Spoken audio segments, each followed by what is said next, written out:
Hello प्रिय मित्रों, नमस्कार। मैं doctor Kuldeep Kumar Pandey, doctor Pandey classes में आप सभी प्रिय मित्रों का स्वागत करता हूं।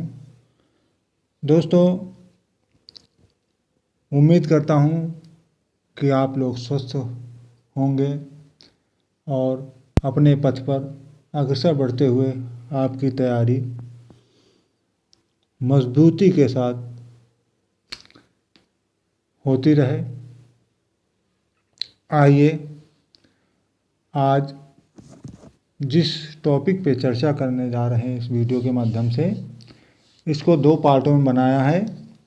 Ancient history BA first semester का है। प्रारंभ करते हैं। दोस्तों, सबसे पहले तो आप सब्सक्राइब करिए, ठीक है ना। चैनल से आप अगर पहली बार जुड़ रहे हैं तो सब्सक्राइब करिए, कमेंट करिए, शेयर करिए, लाइक करिए। आपको वीडियो कैसा लग रहा है अपने कमेंट ज़रूर प्रस्तुत कीजिए, ताकि मुझे वीडियो बनाने में और जो कमियां रह जाएं उसको भी दर्शाइए, ठीक है ना मित्रों। आइए प्रारंभ करते हैं। आज जिस टॉपिक पर चर्चा होगी, बीए फर्स्ट सेमेस्टर के सेकंड पेपर की चर्चा होगी। आइए प्रारंभ करते हैं।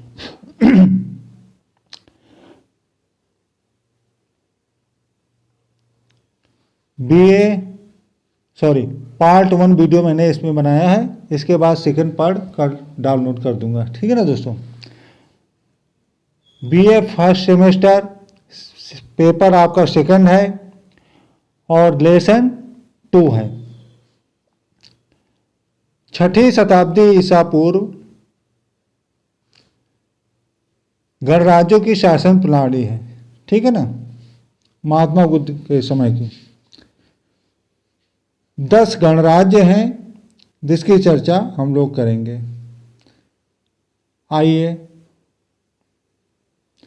प्रारंभ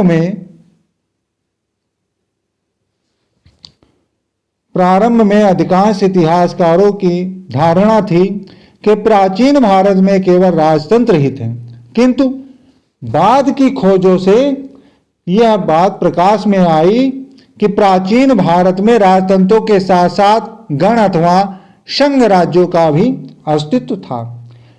गैर राजतंत्रीय राज्य प्रणालियों का उल्लेख महाभारत में भी मिलता है। इसके अतिरिक्त गणों का विवरण यूनानी रोमन लेखों द्वारा किया गया है। पुरातात्विक प्रमाण के रूप में विभिन्न संघों के सिक्कों के प्रमाण भी पाए गए। बुद्ध काल में गंगा घाटी में कई गणराज्यों के प्रमाण मिलते हैं, जिनका विवेचन सर्वप्रथम प्रोफेसर राइस डेविस कृत Buddhist India, professor Rhys Davies की जो पुस्तक है उसका नाम है बुद्धिस्ट इंडिया, ठीक है ना। 6ठी शताब्दी ईसा पूर्व कालीन भारत में उत्तर में स्थापित है, जिनकी संख्या 10 बताई गई है, जिनका वर्णन निम्नलिखित है। सबसे पहले आपके आते हैं कपिलवस्तु के शाक। 10 गणराज्य थे, उसमें सबसे पहले आते कपिलवस्तु के शाक। यह गणराज्य होगा, ठीक है ना। यह गणराज्य नेपाल की तराई में स्थित था। इसकी राजधानी कपिलवस्तु थी। शाक गणराज्य के उत्तर में हिमालय, पूर्व में रोहिणी नदी तथा दक्षिण और पश्चिम में राप्ती नदी थी। इसमें गोरखपुर का पश्चिमी भाग और नेपाल के कुछ क्षेत्र शामिल थे। इसी गणराज्य में बुद्ध का जन्म हुआ था। कपिलवस्तु उस समय शिक्षा संस्कृति का प्रमुख केंद्र माना जाता था। कपिलवस्तु की पहचान नेपाल में स्थित आधुनिक तिलौरा कोट तथा कुछ विद्वान इसकी पहचान बस्ती जिले के पिपराहवा नामक स्थान से करते हैं, जहां से बौद्ध स्तूप तथा उसकी धातु गर्भ मंजूषा के अवशेष प्राप्त हुए। कपिलवस्तु के अतिरिक्त इस गणराज्य में अनेक नगर थे। इस गणराज्य यहां होगा में। ठीक है ना दोस्तों। इस गणराज्य में अनेक राज्य थे। कौन कौन से राज्य थे? चातुमा, शामगाम, खोमदुष्य, शिलावती, नगरक, देवदा, बुद्ध की माता देवदा की कन्या थी। बुद्ध की जो माता थी वह देवदा की कन्या थी। शाक्य गणराज्य में लगभग 80,000 परिवार थे।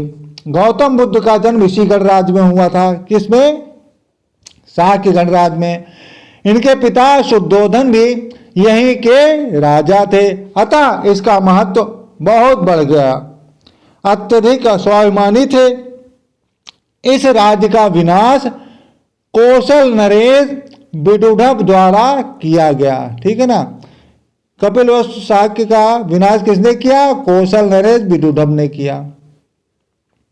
अब दूसरा आता है आपका सुषुम्गिरि के भग्ग, या इसे हम भग्ग गणराज्य भी कहते हैं। मिर्जापुर जिले के वर्तमान चुनार से समीकृत किया गया है। ऐसा प्रतीत होता है या ऐसा लगता है कि भग्ग ऐतरेय ब्राह्मण ग्रंथ में उल्लेखित भर्ग वंश से संबंधित है। भग्ग गणराज्य के अधिकतर क्षेत्र में विंध्य क्षेत्र की यमुना तथा सोन नदी के बीच का प्रदेश सम्मिलित था। भग्ग लोग वत्स के अधीन थे। अब तीसरा आता है अलकप्य के उली। यह गणराज्य आधुनिक बिहार प्रांत के शाहाबाद एवं मुजफ्फरपुर जिले के मध्य स्थित कोलियों का वेट द्वीप वेतिया के साथ घनिष्ठ संबंध था और संभावना यही उनकी राजधानी भी रही होगी। ठीक है ना, ऐसी संभावना लगाई जाती। अब चौथा है केशपुत्र के कलाम, या इसे हम कहते हैं कलाम गणराज्य। यह गणराज्य कौशल के पश्चिम में स्थित था। संभवतः यह सुल्तानपुर जिले के कुड़वार से पालिया नामक स्थान तक विस्तृत था। महात्मा बुद्ध के गुरु आलार कलाम थे। महात्मा बुद्ध के जो गुरु थे उनका नाम था आलार कलाम। ये इसी गणराज्य के थे। इनका संबंध संभवतः शतपथ ब्राह्मण में लिखित पांचाल में था। अब आ जाता है आपका पचवा राम ग्राम के कोलीय या कोली गणराज्य। यह शाक्य गणराज्य के पूर्व में स्थित था और दक्षिण में सरयू नदी तक विस्तृत था। शाक्य कोली राज्यों के बीच रोहिणी नदी बहती थी। शाक्य और कोली राज्यों के मध्य में रोहिणी नदी बहती थी। कौन सी नदी? रोहिणी। अतः नदी के पानी को लेकर शाक्य और कोलियों के मध्य संघर्ष की चर्चा मिलती है। कोलियों की राजधानी रामग्राम में वर्तमान गोरखपुर जिले में स्थित रामगढ़ ताल से की जाती है। अब आ जाता है छठा आपका कुशीनारा के मल्ल। यह मल्लों की दूसरी शाखा थी। आधुनिक कसिया ही कुशीनारा के नाम से विख्यात थी, जो कुशीनारा मल्लों की राजधानी थी।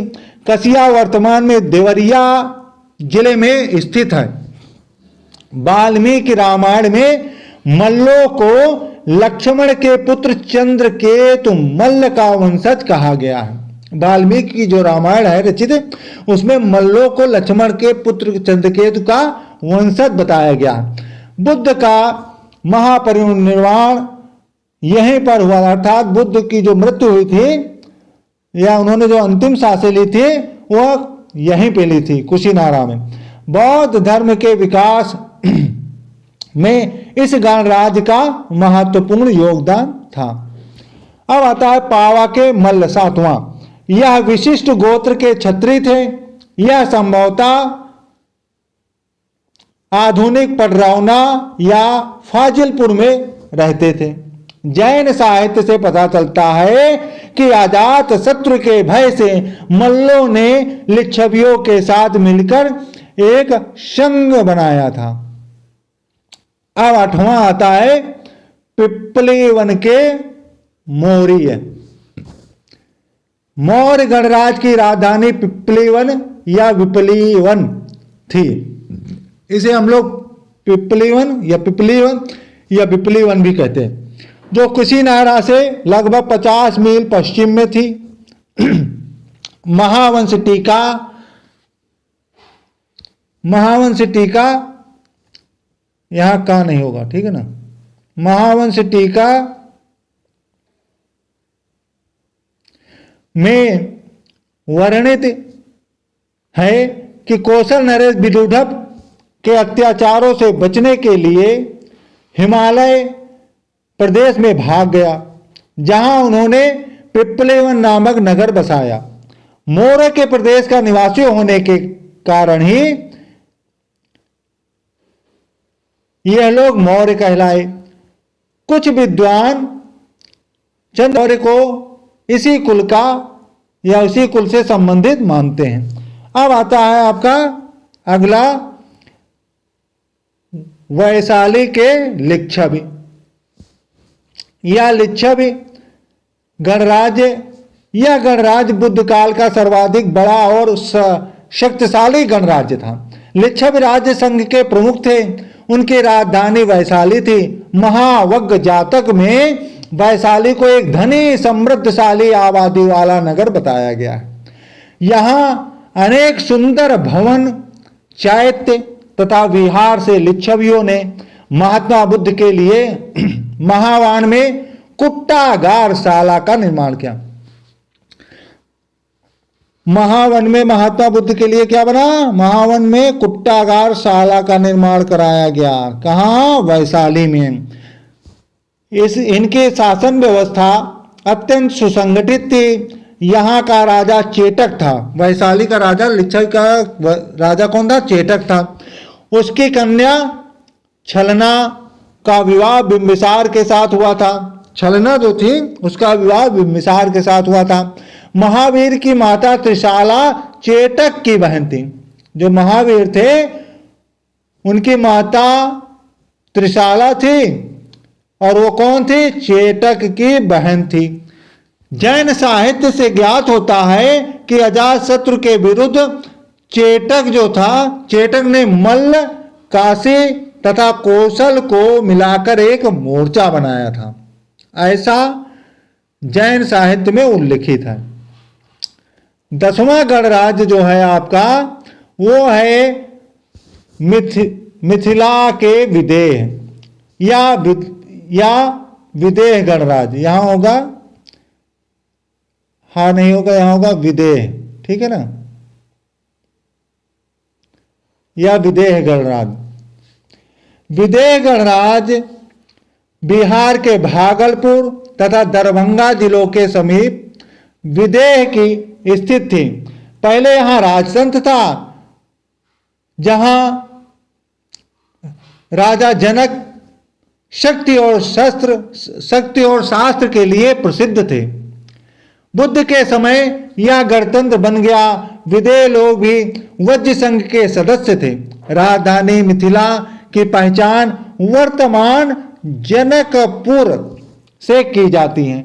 यह एक व्यापारिक नगर थी, यह एक व्यापारिक नगर भी था। यहाँ श्रावस्ती के व्यापारी अपना माल लेकर आते थे। उपरोक्त गणराज्य अत्यंत शक्तिशाली व एवं सुव्यवस्थित थे। उन्होंने अपने समकालीन राजतंत्र का बड़ा प्रतिरोध किया। देश भक्ति एवं स्वाधीनता की भावना इन गणराज्य में फूट फूट कर भरी थी, किंतु ये राजतंत्र के विरुद्ध अपनी स्वतंत्रता की रक्षा नहीं कर पाए। अंततोगत्वा इनका पतन हो गया। इसके लिए अनेक कारणों को उत्तरदायी बताया गया है। कौन से कारण? पहला विचार है, एक विचार के अनुसार समुद्रगुप्त की साम्राज्यवादी नीति ने गणराज्यों की स्वाधीनता का अंत कर दिया, जिसके कारण इनका पतन हो गया। किंतु यह विचार तर्कसंगत नहीं लगता, क्योंकि समुद्रगुप्त जो था, समुद्रगुप्त कालीन गणराज्य नाम मात्र के लिए प्रभुसत्ता स्वीकार करते थे। उन्हें पर्याप्त आंतरिक स्वायत्तता मिली हुई थी। दूसरा कारण क्या था? दूसरा कारण था कि गणराज्य के शासन में उच्च पदों का अनुवांशिक होना पाया गया। यानी यहाँ पर अनुवांशिकता, यानी कि राजा का बेटा ही राजा होगा, ऐसा अनुवांशिक कहा जाता। ठीक है, जो कि प्राचीन ग्रंथों में सर्वत्र राजवंशों की प्रशंसा की गई थी तथा राजा का पद दैवीय माना गया था। जो राजा का पद था उसको दैवतुल्य माना गया था। अतः यहां क्या होगा? अतः गणराज्य ने भी सुशासन तथा सुरक्षा की दृष्टि से राजतंत्रात्मक, ठीक है ना, राजतंत्रात्मक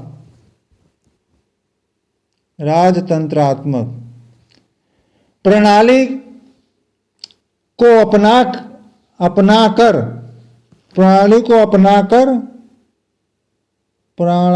को अपनाकर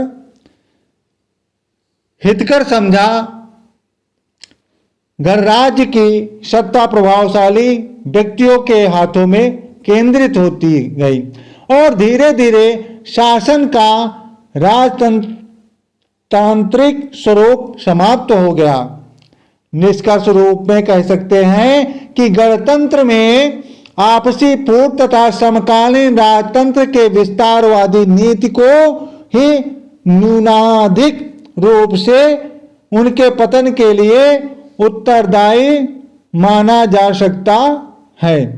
धन्यवाद दोस्तों। वीडियो कैसा लगा लाइक करिए, कमेंट करिए, शेयर करिए। नेक्स्ट वीडियो में महात्मा बुद्धकालीन 6ठी शताब्दी ईसा पूर्व के गणराज्यों में जो शासन प्रणाली थी उसकी चर्चा नेक्स्ट वीडियो के माध्यम से करेंगे। दोस्तों सब्सक्राइब करिए, लाइक करिए, कमेंट करिए ताकि आपको वीडियो कैसा लगा। ठीक है ना दोस्तों, नमस्कार, धन्यवाद।